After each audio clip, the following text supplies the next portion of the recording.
Science has been working on this frontier for a long time. It's been more than half a century that the science has been working on the space frontier.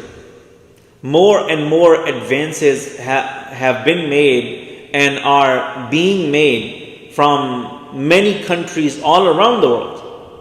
People are landing their missions on the moon. People are getting ready to send their missions to Mars and other planets in our solar system. And we already have 2 probes called the Voyager 1 and the Voyager 2. They have already been sent out of the solar system. They have already crossed the limits of the solar system. They are what they call at the moment heliosphere. Heliosphere is the outermost area of the solar system where there is minimal influence of solar gravity, the gravity from our sun. And to some estimates, perhaps, and these 2 probes, Voyager 1 and Voyager 2, they have been traveling at the speed of 43,000 miles per hour for the last 50 years or more. Subhanallah. They've been traveling at that speed for this long period of time without any break, without any stop. And still, even though they've traveled billions of miles, but they are still nowhere close to another solar system.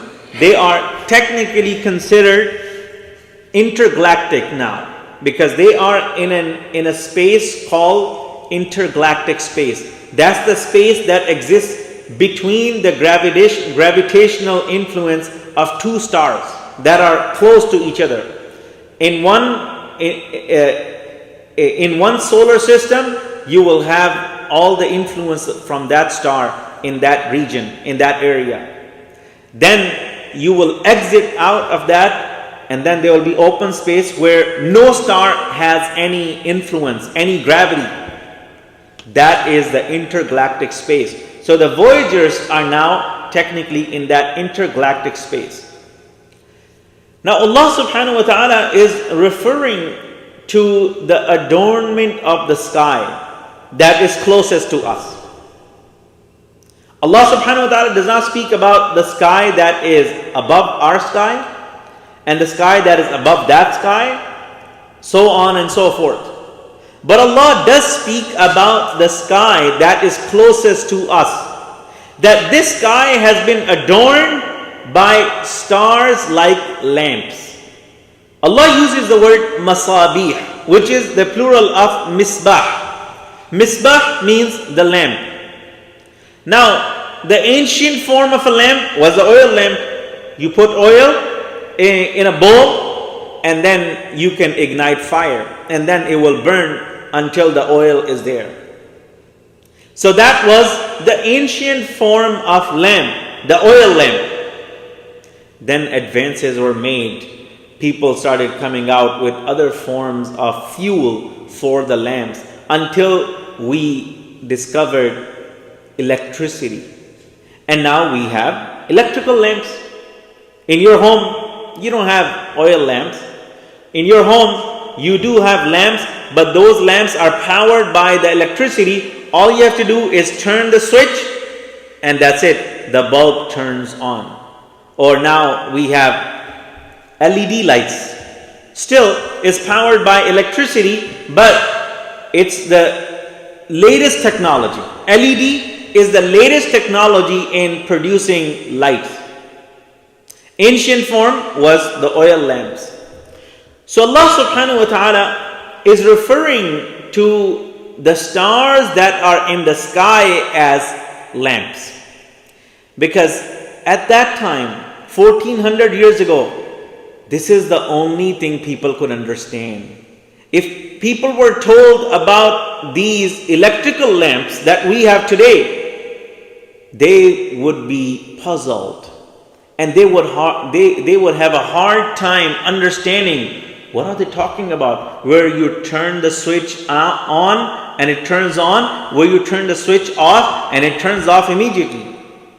The old bulbs, they get hot. You can't touch the bulb once it's been on for some time. And now we have LED bulbs. You can touch them anytime you want to. Even if the bulb has been on for days or weeks or months, you can touch it. It's cool because this is the latest technology.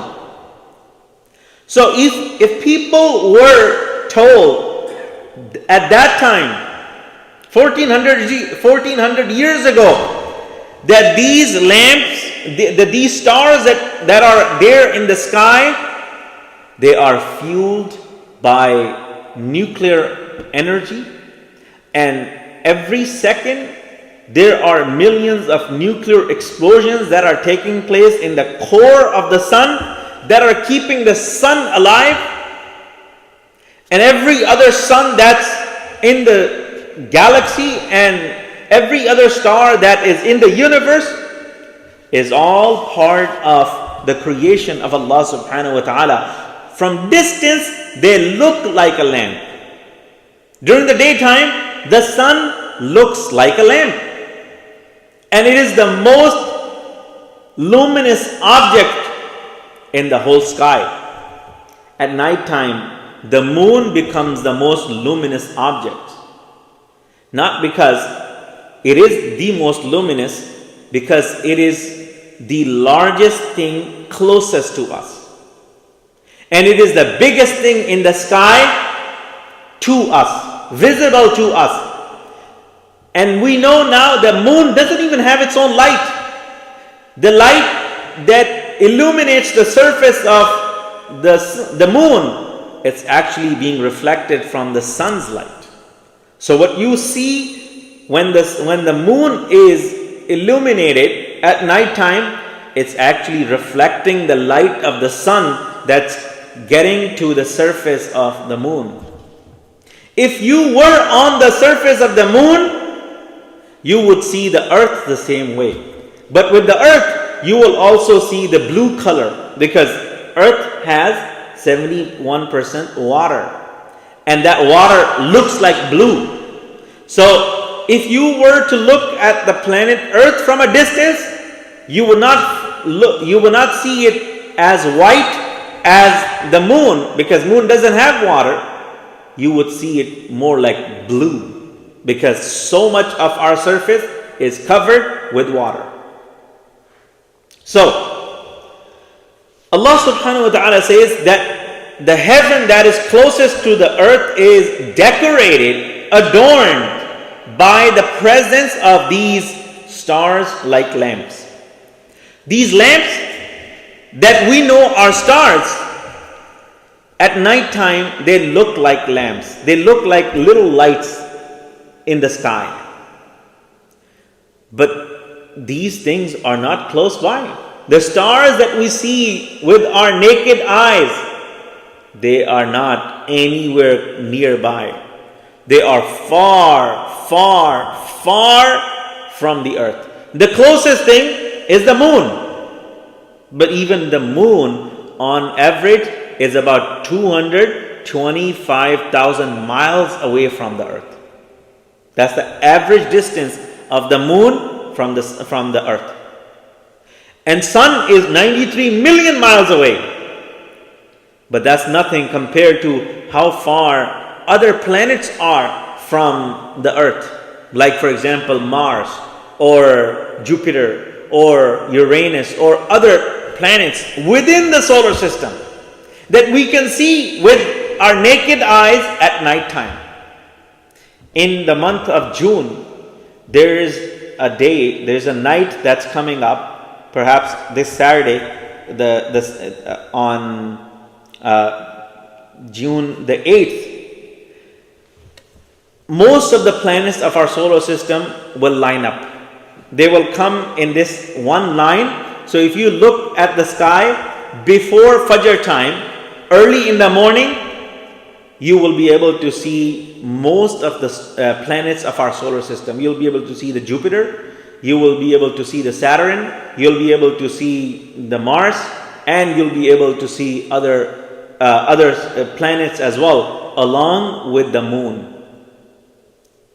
So these are like the lamps, but the actual stars that are out there, they're far away from us. Our sun is the only star that is closest to us. All other stars, they are trillions of miles away from us. So Allah subhanahu wa ta'ala has adorned the night sky with these lamps. Imagine if there was no stars in the night sky. When you look at the night sky and it's covered by the clouds, it looks like barren place, boring place. But when you look at the clear sky and you can see the stars, and if you are in a nice place where you can see the Milky Way as well, then you are amazed by the beauty of the night sky. It's amazing how beautiful the night sky is. And it is made beautiful by Allah subhanahu wa ta'ala by placing these stars in the night sky, these lamps in the night sky. So we get to enjoy this free observation at night because Allah subhanahu wa ta'ala has adorned the night sky. These stars are not only there for the purpose of adornment, they are there for the purpose of navigation as well. During the daytime, we use the sun as a navigation. By the presence of the sun, we can tell which way is east, which way is west, which way is north, which way is south. And by knowing which way is which direction, we can determine where do I need to go. If you're going west from here, you can look at the sun and easily tell, even without any other navigational tools, you can tell that west will be this way or west will be this way, just by the presence of the sun. At nighttime, there is no sun, but the stars are doing the same job at nighttime what the sun is doing in the daytime. Allah subhanahu wa ta'ala says in Surah An-Nahl, وَبِالنَّجْمِ هُمْ يَهْتَدُونَ, and through the stars they take guidance, navigational guidance, not the guidance like hidayah, but guidance for traveling purposes. And from ancient times, sailors have used these stars to seek guidance in the water. When they are in the ocean at night time, they use the moon or they use the stars for their navigational purposes. And if you are in the desert, if you are in an open land and there's nothing else to help you which way to go, with the little bit knowledge of astronomy, you can tell this is the North Star, so this is north. This is this star, so this star always is in the east, or this star is always in the west, or this star is always in the south. So you can determine the direction, and you can take help from these stars. So these stars are there for multiple reasons that Allah subhanahu wa ta'ala has created. وَلَقَدْ زَيَّنَّا السَّمَاءَ الدُّنْيَا بِمَصَابِيحِ, and indeed we have decorated the nearest sky with lamps. وَجَعَلْنَاهَا رُجُومًا لِلشَّيَاطِينَ, and we have made them as missiles for stoning eavesdropping devils. This is a reference to what we call the shooting stars. In Quran too, in Surah As-Saffat, Allah subhanahu wa ta'ala refers to them as shihabun thaqib. فَأَتْبَعَهُ شِهَابٌ ثَاقِبٌ. A brilliant, illuminated flame follows or pursues them. It pursues who? It pursues those shayateen who are trying to eavesdrop, who are trying to steal information from the conversations that are taking place between the angels. So when angels are talking to each other, these shayateen, they somehow get nearby and then they start listening. They're eavesdropping. And what happens? These shayateen are looking for this kind of information so they can come down to earth and then pass it on to feed to those who control them or who manage them. So they can feed them this information. These are the people called soothsayers. These are the people called fortune tellers. So they could feed them this information, and whatever information is fed to them, they add 100 lies to that, and then they start saying, oh, I can tell you what's going to happen tomorrow. I can tell you what's going to happen next week. I can tell you what's going to happen to you in your life next year, based on a little bit of information that is passed on to them. So these shayateen are trying to steal. So when they try to steal, a missile is shot at them. That missile is called the shooting star. That missile is called shihabun thaqib. So Allah subhanahu wa ta'ala uses the sky and the stars perhaps as the launching pad for these shooting stars as well, for these missiles.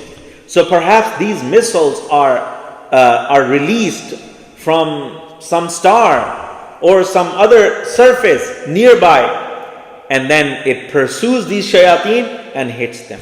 وَجَعَلْنَاهَا رُجُومًا لِلشَّيَاطِينِ وَأَعْتَدْنَا لَهُمْ عَذَابَ السَّعِيرِ. And we have prepared for them the punishment of blaze, the punishment of hellfire for these shayateen. وَلِلَّذِينَ كَفَرُوا بِرَبِّهِمْ عَذَابُ جَهَنَّمْ. Those who disbelieve in their Lord will suffer the punishment of hell. What an evil destination. إِذَا أُلْقُوا فِيهَا سَمِعُوا لَهَا شَهِيقًا وَهِيَ تَفُورُ.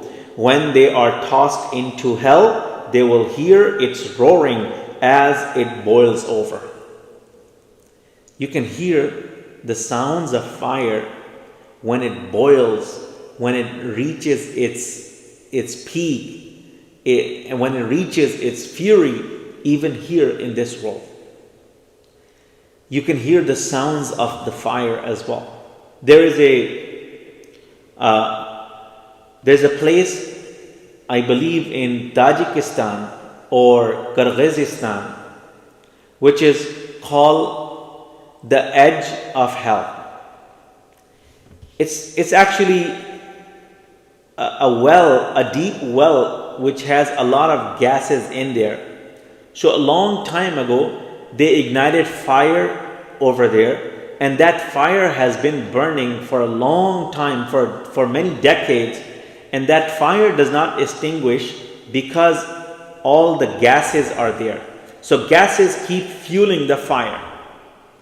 Some people have tried to go near that, and they can hear the sounds of hell in there. They can hear the sounds of fire, the anger and the fury of fire.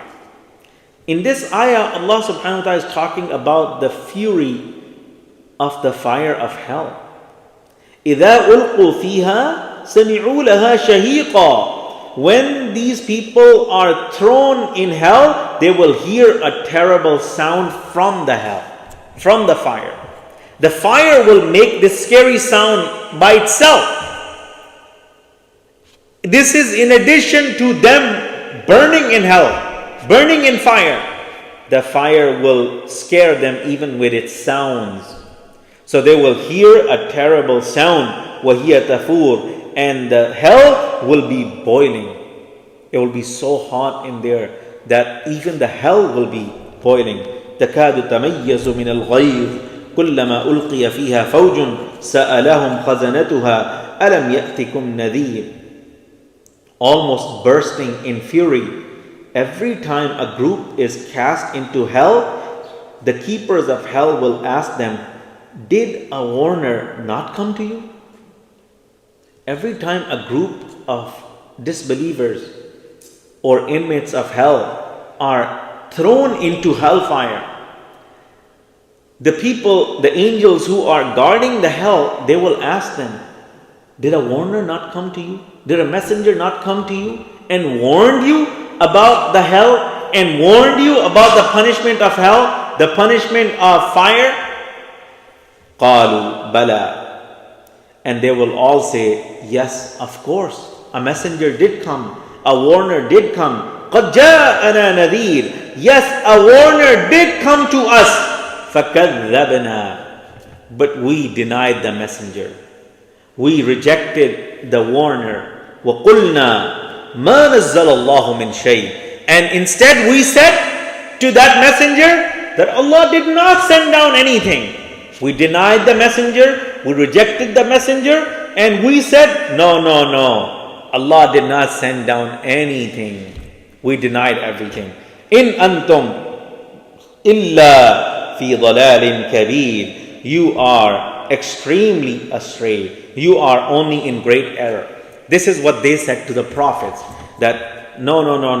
Allah did not send down anything. You are in great error to assume and claim that Allah sent down Quran, or Allah sent down guidance, or Allah sent down a divine book to guide people to Him.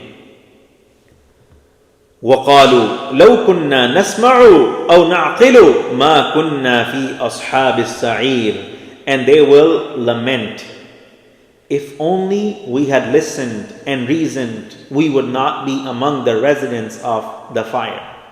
So at that time they will tell these guardians of the hell, these angels who are protecting the hellfire, they will say, we wish we had listened and we had understood what the messengers were telling us, what they were warning us against. If we had listened to them and if we had understood them, then we would not be with the inmates of hell today. مَا كُنَّا فِي أَصْحَابِ السَّعِيرِ. We would not be among the inmates of fire. فَاعْتَرَفُوا بِذَنْبِهِمْ. So they will admit and acknowledge their sins. They will say, it's our bad. We did not listen. We did not follow. We did not obey. We did not understand. It's all our fault. فَاعْتَرَفُوا بِذَنْبِهِمْ. So they will confess their sins. فَسُحْقًا لِأَصْحَابِ السَّعِيرِ. So away with the residents of the blaze. So Allah says, Suhqan, go away, don't even come near me, go away, those who are the inmates of hellfire. إِنَّ الَّذِينَ يَخْشَوْنَ رَبَّهُمْ بِالْغَيْبِ لَهُمْ مَغْفِرَةٌ وَأَجْرٌ كَبِيرٌ. So this is one side. The side of Ashab al-Sa'ir, the inmates of blaze, the inmates of hellfire. What will happen to them? How the hell will greet them, and how the hell will scare them, and how the hell will treat them, and how the angels will respond to them. And now comes the opposite side. إِنَّ الَّذِينَ يَخْشَوْنَ رَبَّهُمْ. Indeed, those who have awe of their Lord without seeing Him. إِنَّ الَّذِينَ يَخْشَوْنَ رَبَّهُمْ بِالْغَيْبِ. Those who have awe of their Lord without seeing Him.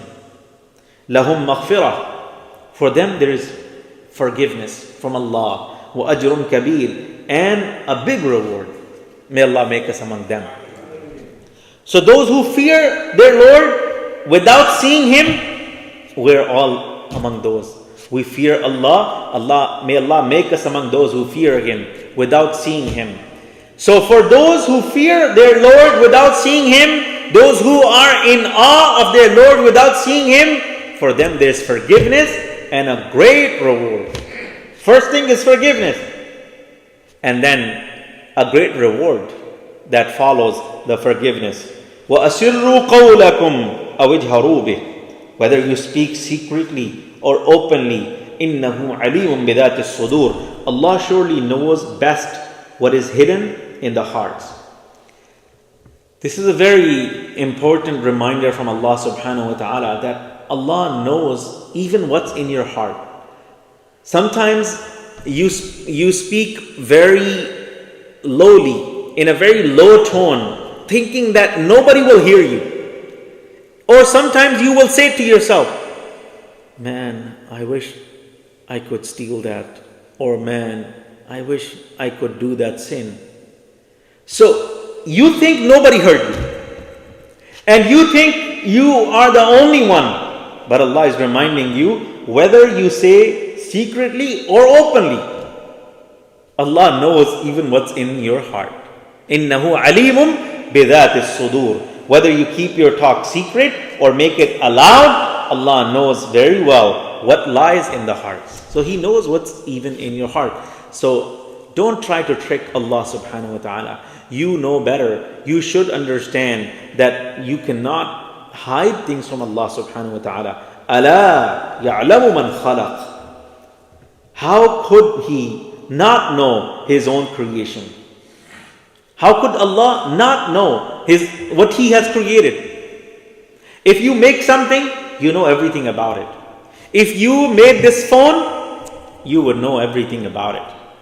If you are the manufacturer, you know what went into the cameras that you put in there, what went into the screen that you put on top of this phone, what went into the battery that is in the phone, what went into the logic board, the motherboard that's in the phone. You know every little thing that's in the phone because you made it. Likewise, if you made a car, you know everything about it. You know all the ins and outs because you know what went inside to make that car. So you know about that everything. So how can Allah not know what He has created? Allah knows everything about you. Allah knows what you're thinking. Allah knows what you're capable of. Allah knows what you're doing. Allah knows what you're plotting. Allah knows what you're planning. Allah knows everything about you because He created you. And this is the big misunderstanding that people have, especially the disbelievers. They think Allah doesn't know what they're doing. When Allah created them, Allah knows everything about them.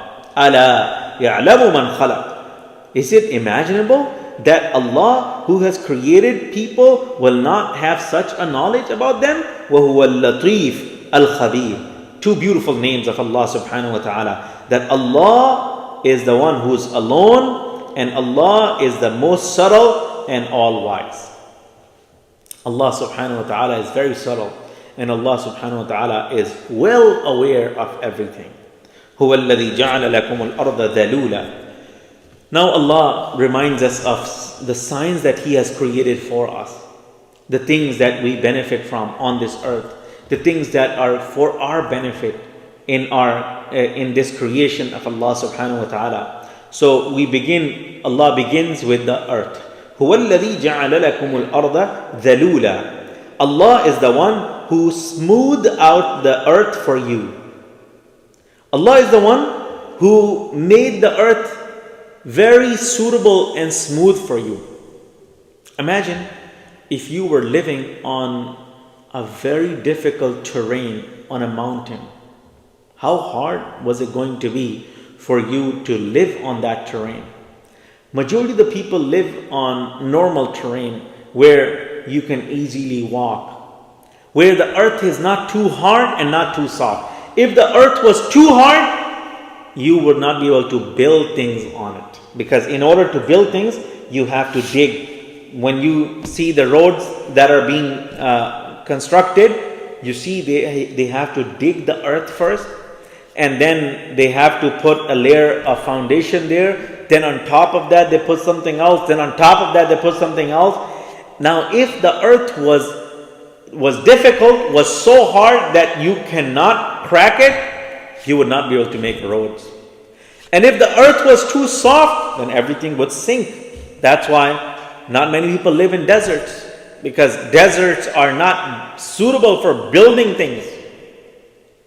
So Allah subhanahu wa ta'ala created the perfect balance in the earth for you. هُوَ الَّذِي جَعَلَ لَكُمُ الْأَرْضَ ذَلُولًا. Allah is the one who has made the earth subjugated for you. فَامْشُوا فِي مَنَاكِبِهَا. So walk on its shoulders.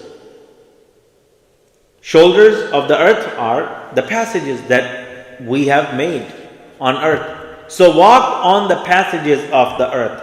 وَكُلُوا بِالرِّزْقِ. And eat from the provisions of the earth. Allah creates everything for us from the earth. All the food that we eat comes from the earth. Even the meat that we eat comes from the earth. How? Because the meat that we eat comes from the herbivores. And those animals eat the grass, eat the leaves, eat the plants, and eat the grains and all of that. And then they produce meat, and then we eat that meat. Do you think if there was no vegetation on earth, then we would be able to have meat? No, we would not be able to have meat. Then we would have to rely on the lab-grown meat. That's the latest discussion. That's the latest topic. The lab-grown meat that's being worked on. Or you would have to rely on, what's that brand? Beyond Meat. So all the things are substituted for meat. You can find pretty much everything, but not in the meat. It's made with plants. It's made with something else. So whatever you eat comes from the earth. The vegetables that you eat, the grains, rice, and all of those things that you eat, they all come from the earth. And even the meat, it comes from the earth indirectly. So Allah says, وَكُلُوا مِنْ رِزْقِهِ, and eat from its provision. وَإِلَيْهِ النُّشُورِ, and to Allah is the resurrection of all. To Allah is the final return. To Allah is the resurrection at the end. وَكُلُوا مِنْ رِزْقِهِ, and eat from the provisions of Allah subhanahu wa ta'ala, and to Allah will be the return. أَأَمِنْتُمْ مَنْ فِي السَّمَاءِ أَنْ يَخْسِفَ بِكُمُ الْأَرْضِ فَإِذَا هِيَ تَمُورُ. Have you become fearless of Allah who is in the sky if He makes you sink into the earth and it starts trembling at once?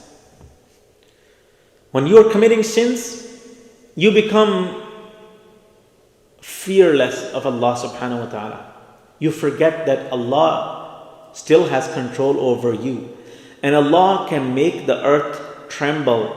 Allah can make the earth shake with the earthquake, and it can swallow you. So Allah says, do you feel secure that the one who is in the heaven will not cause the earth to swallow you up as it quakes violently? Then why do you sin? And why do you disobey Allah subhanahu wa ta'ala? أَمْ أَمِنْتُمْ مَنْ فِي السَّمَاءِ أَنْ يُرْسِلَ عَلَيْكُمْ حَاصِبًا فَسَتَعْلَمُونَ كَيْفَ نَذِيرٌ. Or do you feel secure that the one who is in the heaven will not unleash upon you a storm of stones? Only then would you know how serious my warning was. فَسَتَعْلَمُونَ كَيْفَ نَذِيرٌ. Only then you will know how serious my warning was. So Allah subhanahu wa ta'ala says that He has power to send rain of stones upon you. And in the previous nations, it did happen, by the way. It doesn't happen now, but an equivalent of that is the hailstorm. What happens in the hailstorm? You know how destructive the hailstorms are? Our cars get damaged with the hail. People die from the hail. Animals die from the hail. Depending on the size of the hail, sometimes the hails are as big as a tennis ball or even bigger. Imagine those hails are literally like stones falling from the sky. And those stones are killers. They kill people, they kill livestock, they kill animals, and they cause widespread destruction. Financial ruins are born as a result of that. But in the previous nations, we are told that Allah did send rain of literal stones on the people as well because of their rebellion and because of their adab, because of their disobedience to Allah subhanahu wa ta'ala. So Allah asks, do you feel secure that the one who is in the heaven will not unleash upon you a storm of stones? Only then would you know how serious my warning was. وَلَقَدْ كَذَّبَ الَّذِينَ مِنْ قَبْلِهِمْ فَكَيْفَ كَانَ نَكِيرٌ. And certainly those before them denied as well. Then how severe was my response. This is a brief reference to many nations before us. The nation of Ad, the nation of Thamud, the nation of Lut alayhi salam, the nation of Musa alayhi salam, Fir'aun and others, the nation of Nuh alayhi salam. All these are examples of people rebelling against Allah and Allah punishing them swiftly. When Allah comes to punish, He is swift. He is very quick. But He keeps giving time. He keeps giving chances. أَوَلَمْ يَرَوْا إِلَى الطَّيْرِ فَوْقَهُمْ صَافَّاتٍ وَيَقْبِضْنَ. Have they not seen the birds above them spreading and folding their wings? مَا يُمْسِكُهُنَّ إِلَّا الرَّحْمَنِ. None holds them except the most compassionate indeed. إِنَّهُ بِكُلِّ شَيْءٍ بَصِيرٍ. Indeed, Allah is all seeing of everything. This is an invitation from Allah subhanahu wa ta'ala to observe how birds fly. The birds open their wings, close their wings. They keep opening, closing, and by that movement, they keep flying. Who's holding these birds in the sky? Allah subhanahu wa ta'ala. Allah alone is the one who teaches these birds how to fly. Which flight school do these birds go to? They don't go to any flight school. We have to go to flight school if we want to learn how to fly. Not by yourself in the plane. How to fly a plane. These birds fly completely by nature. Allah teaches them how to fly. When to open the wings, when to spread the wings, how to climb up, how to climb down, how to ascend, how to descend. Allah teaches them all of that. And then what keeps them in balance in the sky? Allah subhanahu wa ta'ala. مَا يُمْسِكُهُنَّ إِلَّا الرَّحْمَنِ. Only the Rahman is the one who is holding them. And these birds are amazing. Subhanallah. You don't know how amazing these birds are that Allah subhanahu wa ta'ala has created. The bird called Hudhud, which is mentioned in Quran in the story of Sulaiman alayhi salam, it has some powerful capabilities. It can detect water from the sky, not just on the ground, but underneath the ground. It can detect water, and it can tell you there's water in this spot, maybe a mile down. Subhanallah. Even we don't have that technology. But this bird, Hoopoe or Hudhud, has that capability. Allah has given that capability to this bird. Then there's one bird that can fly for about 10,000 miles non-stop. It flies, I believe, from California, or even before, and then it flies non-stop on Pacific Ocean for days. For many days, it flies, and then finally it lands on the other side when it reaches the other side of the land. And it's about a flight of 10,000 miles non-stop. Even our planes are not capable of flying that far non-stop. The longest flight that a commercial jetliner can take is about 8,000 nautical miles. But this little bird can go farther, and even when it lands, it still has about 10% of fuel still left.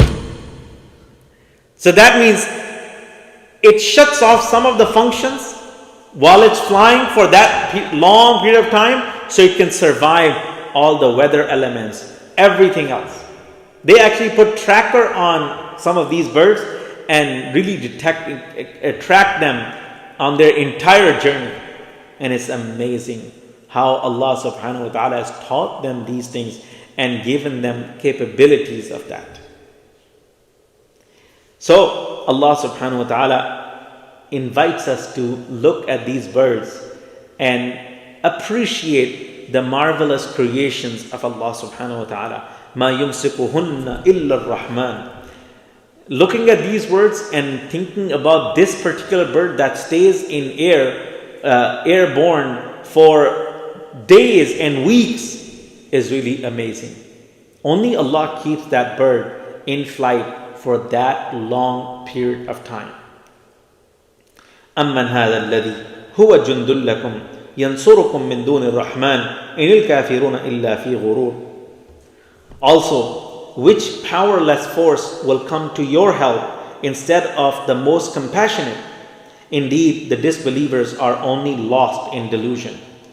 If you think someone will come to rescue you against Allah, no one will. No one can. أَمَّنْ هَذَا الَّذِي يَرْزُقُكُمْ إِنْ أَمْسَكَ رِزْقَهُ بَلْ لَجُّوا فِي عُتُوٍّ وَنُفُورٍ. Or who is it that will provide for you if Allah withholds His provision from you? In fact, they persist in arrogance and aversion to the truth. أَفَمَنْ يَمْشِي مُكِبًّا عَلَى وَجْهِهِ أَهْدَى أَمَّنْ يَمْشِي سَوِيًّا عَلَى صِرَاطٍ مُسْتَقِيمٍ. Who is rightly guided, the one who crawls face down or the one who walks upright on the straight path? This is an example provided by Allah subhanahu wa ta'ala for us to understand. Who would you think is more sensible or perhaps is more common sense person, who's walking upright or the one who's crawling on his face? Of course, any sensible person, any reasonable person would know that the person who's walking straight is the one who's going to get to his destination. And the one who's crawling on his face down, he's not going to get anywhere. He's going to stay stuck over there. So the ones who disbelieve, they're like that. They don't get anywhere. They stay stuck over there until they get into hellfire. قُلْ هُوَ الَّذِي أَنْشَأَكُمْ وَجَعَلَ لَكُمُ السَّمْعَ وَالْأَبْصَارَ وَالْأَفْئِدَةَ قَلِيلًا مَا تَشْكُرُونَ. Say, O Prophet, Allah is the one who brought you into being and gave you hearing, sight and intellect. Yet you hardly give any thanks. It's amazing how Allah has blessed us with eyes, with ears, with tongue, with all of that free of charge. There's no fees that we pay. There's no subscription for our hearing. There's no subscription for our sight. There's no subscription for our tongue. It's all free. Yet, very few people thank Allah subhanahu wa ta'ala for all the blessings that He has bestowed on them. قَلِيلًا مَا تَشْكُرُونَ. You thank Allah very little. قُلْ هُوَ الَّذِي ذَرَأَكُمْ فِي الْأَرْضِ وَإِلَيْهِ تُحْشَرُونَ. Say, O Prophet, Allah is the one who has scattered you on earth, and to Him you will be assembled. وَيَقُولُونَ مَتَى هَذَا الْوَعْدُ إِن كُنْتُمْ صَادِقِينَ. And they say, when will this promise of the day of judgment be fulfilled, if you are true? This has always been a common question by the people. Even today, people ask similar question. So when will this qiyamah be? Even believers do ask the same question. So when will this qiyamah be? When this final hour will be? When this day of judgment will be? قُلْ إِنَّمَا الْعِلْمُ عِنْدَ اللَّهِ. There's only one answer. The precise knowledge of that rests only with Allah. Precise knowledge is the exact knowledge of the day and the time. Places, of course, we know is this earth. The ending will happen here. Your ending and the ending of earth will not happen on another earth. It will be right here. So even if the human beings have colonized the moon or the Mars, they will come back here. I can guarantee you. I am 100% sure that if human beings got onto the moon and Qiyamah came, they will be back right here. Qiyamah will not happen for anyone on the moon or on Mars or any other planet. It will happen right here on this earth. Mark my words. So, we know the place which is right here, this earth. But the things that are unknown and only known to Allah is time and the day. When it's going to happen. That precise knowledge is known to Allah subhanahu wa ta'ala. And by the way, when people ask, they're looking for that precise day. They ask you, so is Qiyamah going to be 2030 or is it going to be 2025? Is it going to be 2022? Is it going to be 2050? Is it going to be 2300? What is it? So they're asking about that particular, they say, okay, year. What year is it going to be? 2030? 2035? 2050? So when someone asks you the same silly question, you give them the same response that Allah has taught us in the Quran. قُلْ إِنَّمَا الْعِلْمُ عِنْدَ اللَّهِ. Say, O Prophet, the exact knowledge, the precise knowledge of Qiyamah is only with Allah. He did not share it with Jibreel. He did not share it with Mikael, even with Israfil, the one who has only one job, and that's to blow into the trumpet. Even he doesn't know. He's ready. He's standing by, but he doesn't know. Recently, I came across a clip of some person in Pakistan who claims that he knows the exact year of Qiyamah. Subhanallah. And he says it is going to be 2332. So when he was asked, how can you make such a ludicrous claim that you know the exact year of Qiyamah? Even the Prophet ﷺ didn't know. Even Jibreel ﷺ doesn't know. When Jibreel ﷺ asked the Prophet ﷺ, Mata sa'a? The Prophet ﷺ said, Bal mas'ulu anha bi'a'lama min as-sa'il. The one who's being asked doesn't know any more than the one who's asking. So, as much as Jibreel knows, that's how much Rasulullah sallallahu alaihi wasallam know. As much as Rasulullah sallallahu alaihi wasallam know, that's how much Jibreel alaihi salam know. Because only Allah has a precise knowledge of that. But he claims that, well, I'm actually one of those people that Allah has told. Astaghfirullah. I'm one of those people that has discovered and decoded when the Qiyamah will be. No, you're a liar. You're an absolute liar. You have no idea because only Allah knows when the Qiyamah will be. Nobody else knows. قُلْ إِنَّمَا الْعِلْمُ عِنْدَ اللَّهِ. Say, O Prophet, that knowledge is with Allah alone. وَإِنَّمَا أَنَا نَذِيرٌ مُبِينٌ. And I am just a plain warner. I'm simply delivering the warnings. Take it. فَلَمَّا رَأَوْهُ زُلْفَةً سِيئَتْ وُجُوهُ الَّذِينَ كَفَرُوا وَقِيلَ هَذَا الَّذِي كُنْتُمْ بِهِ تَدَّعُونَ. Then, once they will see it approaching, the faces of the disbelievers will be turned awkward, and it will be said, this is what you were calling for. قُلْ أَرَأَيْتُمْ إِنْ أَهْلَكَنِيَ اللَّهُ وَمَنْ مَعِيَ أَوْ رَحِمَنَا فَمَنْ يُجِيرُ الْكَافِرِينَ مِنْ عَذَابٍ أَلِيمٍ. Say, O Prophet, consider this. Whether Allah causes me and those with me to die or shows us mercy, who will save us? Who will save the disbelievers from a painful punishment? قُلْ هُوَ الرَّحْمَنُ آمَنَّا بِهِ وَعَلَيْهِ تَوَكَّلْنَا فَسَتَعْلَمُونَ مَنْ هُوَ فِي ضَلَالٍ مُبِينٍ. Say, Allah is the most compassionate. In Him alone we believe, and in Him alone we trust. You will soon know who is clearly astray. قُلْ أَرَأَيْتُمْ إِنْ أَصْبَحَ مَاءُكُمْ غَوْرًا فَمَنْ يَأْتِيكُمْ بِمَاءٍ مَعِينٍ. Say, O Prophet, consider this.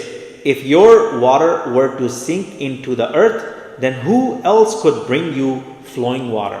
If Allah caused your water to go deep into the earth, how would you get fresh water? How would you get drinking water otherwise? So thank Allah subhanahu wa ta'ala. In ayah number 28, Allah subhanahu wa ta'ala says, قُلْ أَرَأَيْتُمْ مِنْ أَهْلَكَنِيَ اللَّهُ وَمَنْ مَعِيَ أَوْ رَحِمَنَا. O Prophet, say, tell me, if Allah destroys me and those who are with me, or has mercy on us, who can in either case save the disbelievers from a painful punishment? Once an imam was leading the prayer, and he was reciting Surah Al-Mulk. So when he reached this ayah, قُلْ أَرَأَيْتُمْ مِنْ أَهْلَكَنِيَ اللَّهُ وَمَنْ مَعِيَ, say, O Prophet, tell me, if Allah destroyed me and those who are with me. So while he was leading the prayer, he got stuck over there. And he kept on repeating the same. قُلْ أَرَأَيْتُمْ مِنْ أَهْلَكَنِيَ اللَّهُ وَمَنْ مَعِي. Say, what if Allah destroyed me and those who are with me? So one of the musallis, one of the followers in the congregation, in salah, he said, if Allah destroys you, that's fine, but what is our punishment? What is our crime that you are saying punish those who are with you as well? No, we don't want Allah to punish us. You alone take that. Wa akhiru da'wana alhamdulillah rabbil alamin. Any questions?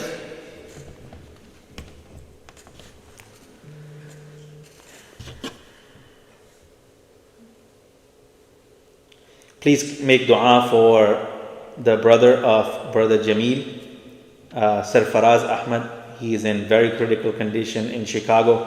May Allah subhanahu wa ta'ala grant him shifa. May Allah subhanahu wa ta'ala heal him. May Allah subhanahu wa ta'ala grant him speedy recovery. May Allah subhanahu wa ta'ala grant him comfort.